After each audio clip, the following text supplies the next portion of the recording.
What is the new iPhone action button and how do I change it? The iPhone 15 Pro, Pro Max, iPhone 16s, and the iPhone 17s all have this new action button instead of the slide switch for the silent button. By default, this will be your silent mode button, and it will switch between silent and ring for calls and alerts. The next function it can have is to turn on your focus modes to silence notifications, filter out distractions for work, for personal reasons while you're driving, sleeping, all of that. Next, you can change it into your camera button so you can actually open up for a selfie, for videos, for any of that. Moving right along, the next feature is a visual intelligence button. It's basically AI but a camera form. The next one is the flashlight. This is my personal favorite because I use the flashlight all of the time. The next option is voice memo.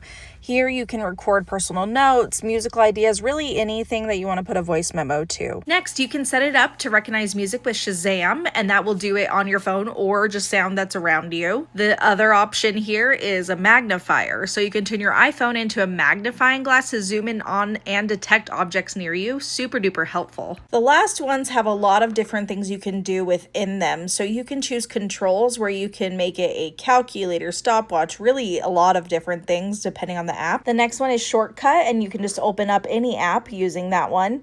You just choose which app to open and it'll open that when you press the button. Next, there's accessibility. So you can choose any of these accessibility settings for it to open up when you press the button. It can be very helpful if you are constantly needing help with voice control, or you need help with background sounds with your hearing. Lots of different things on here that you can do. I'm happy to go more in depth on these options. However, for this video, we're going to just scroll through them. If you don't like the button opening anything, you can also choose to have it do no action. Join us for our next video where we're going to go over the iPhone accessibility settings. Please like and subscribe and come back for more everyday tech help from Mom.